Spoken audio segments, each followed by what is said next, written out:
Socky Dooby. You are stupid. All right. Hey, everybody. Stedo, I'm here with T-Bot. And, man, have I got a little story for you. This should be good. What up, T-Bot? Hey. Had quite a day today. Had an evaluation. Overall mental health. Like they think I'm sick. Good one. That was classic. But I sat there. I went in and immediately insulted the receptionist behind the desk. That was bad. And then the evaluator literally had a demeanor that was just like she just didn't like anything in life. Got her to crack. It was a hell of a day. Hell of a morning. Let's go over it real quick. Okay, let's. All right. Well, I got a real problem. I got a real problem with a lot of people. Now you're about to hear about it. Okay? Oh, boy. So I went to this evaluation thing. This I don't know what they call it. But anyway, it's necessary and it's done now. So I walk in and I'm sitting there at the front desk and I'm talking to the young lady behind the desk. And there's a glass in front of us, right? So, and they have to start you up and they hand you like an iPad. Oh. To fill out the forms now. Okay. So everything's electronic. You don't, no pens, no nothing. Right. I noticed they have 2 jars, clean and dirty pens. I was like, oh, God, shoot me now. What the fuck? Here we go. Clean and dirty pens, really? Oh, man. What about the cups? I bet you don't watch the cups. Right. Anyway, so I'm sitting there, and she gives me all my information, and I go sit down, and I fill out the whole thing. I bring it back up to her, and she's sitting there behind the desk, and she's plugging it all into the computer and making sure I can get a spot so the people of higher power can come out and interview me. Gotcha. So as I'm sitting there, I accidentally glanced at her breasts. Oh, Jesus. I did. Here I we looked go. down, not on purpose. Mm-hmm. No, it wasn't. Okay. And I'm telling you, it's innate. It's innate in everybody. No, it is. I don't think women look at boobs. The only people it is not innate in are people that are bottle fed. Oh, like boy. wounded ducks. You know, have to save them from an oil spill. This is where bring we're them back going. to life. Okay. So, no. And you could tell that she caught me looking at her breasts, even though I wasn't doing it for any demeaning reason. It's just, but she took her her sweater and just pulled it over and, you know, kind of closed it so I couldn't look at her boobs anymore. Okay. And that's when I was like, oh no, did I just look at them? I had no recollection I was looking at them. I didn't know. Okay. And I have a theory on that.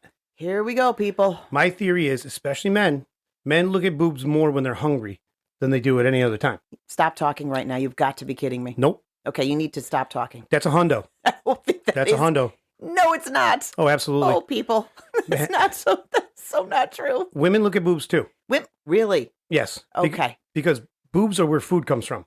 Okay. In your earliest infant stages, food is where boobs are where food comes from. Okay, but not all the time because some women can't breastfeed.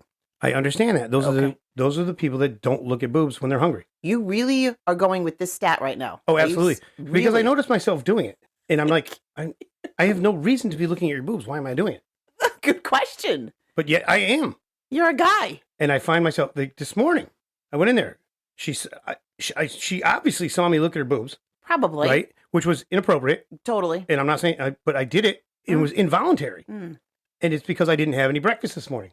Oh, so So I'm hungry. I guarantee you there's some science to this. There's some science. Please. You're Trust me. cracking me up right now. Trust me, there's some science. I don't think there's anything. No science at all. I clearly looked at her boobs without even thinking about it. It's not like I was like, ooh, I wonder what those look like unhinged. I can't wait. I just looked down and I'm like, oh, man, I'm starving. Oh, my God. You have to stop talking. Seriously. That's what happened. Stop talking. That is what happened. Oh, and I'm sorry, but that shit's true. No, I don't think that is true at all. Oh, yeah. No. What I did feel bad about is once I saw her pull her sweater over, I was like, oh, my God, did I just do it? Did I just make her feel uncomfortable? Probably. Oh, crap. Yeah, probably. Yeah. Not on purpose. Well, I'm just freaking hungry. no, you're just a male. Women do it too. Okay. No. It's like when you put your hand behind your butt. Oh. Because you're walking away, you don't want to see your butt. Your hand's going to hide it. If you have such a complex with your butt, how big is your hand? Holy crap. You know what I mean? Are we really doing this right now? Oh, we're doing it, sister. Oh, hell yeah. Women put their hands on their butts. You don't think they're scratching their butt? No. Doing something? It's impossible to be scratching because they're backwards. The backside of their hand, not the palm, is against their butt. Really? So the palm of their hand is facing you. I don't Yeah, think and they're trying to block the butt. It's like that. the girls that carry their phones in their back pockets. Babies are falling from the sky. They can get that thing in there under milliseconds. You're walking away from a guy you might like, and you can't find the pocket. Oh my! Because you're trying to hide your butt. Hide your wait. butt. Hide your butt. Gotta hide your butt. So you're basically saying that women are trying to do it so the guy looks at the butt by putting their phone in the back pocket. They think they're looking at your butt, Mm-hmm. but they're generally not. Okay. Well, no, that's probably untrue. They probably are. Mm-hmm. But they're doing it because they're trying to hide their butt. Because maybe they're a little self-conscious about it. I don't know. I don't know why you do it. I don't know. I haven't perfected that science yet. Yeah, I was going to say, I don't know where you're coming from at all. But you do.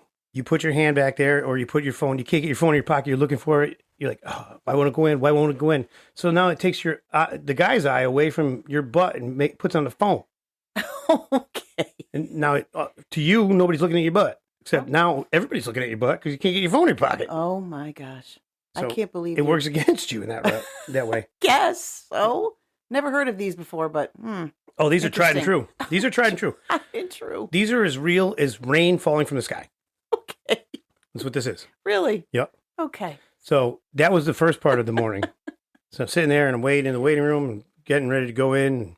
This young lady comes out and you can tell she has a very tight demeanor. She's not friends with anybody. She doesn't like nobody. Oh. She's like, Meow, get in here. Probably like Sit a down. job. She was actually very nice. Oh, okay. She was very nice. I'm not saying, but you could tell she was there for no nonsense. Okay. She's like, So I'm sitting in there and I'm in the interview and all this. They're asking me all kinds of questions. And they're like, you do this, that, the third. I'm like, nope. She looks at me and she goes, nobody really answers no to all these questions. I'm like, I'm sorry for them people. That sucks for them. And then, what the hell was it? She said something and I got her to crack and smile. Oh, boy. And from there it was smooth sailing. Oh, gosh. She was nice. She was very, deado charm. a lot more cordial. And I forgot what I said to her. It was, she asked me a series of questions. And the last one was like, have you brought anything from your childhood that still is with you today? I was like, yeah, the values from my parents. And she starts to smile. And I'm like, oh, you're chuckling.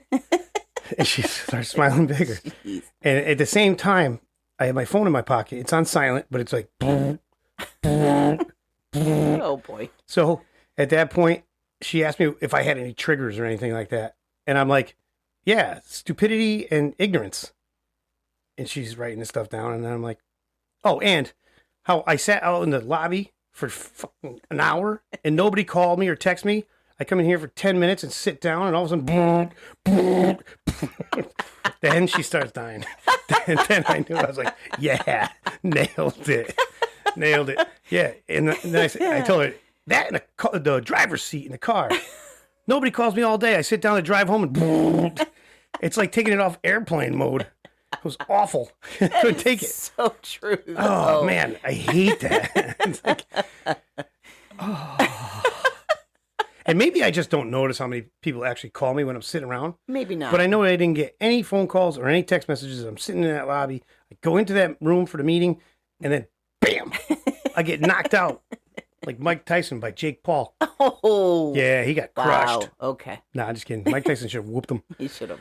But anyway, I just want to tell that story. That was a good story. Thanks for helping me get through my day in a laugh as usual. Oh, and then I get home. My father stops over, and he's just asked me the same questions day after day.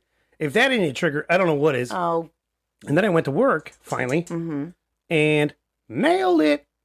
And now I'm home, relaxing on a Friday evening. Gonna watch some TV. Yep. Fall asleep early. Get up, go back to work. There you go. Let's go. Let's go. Let's go. All right, everybody. That's it for this little snippet. I'm going to put it up somewhere. Figure it out. All right, guys. As always, be good.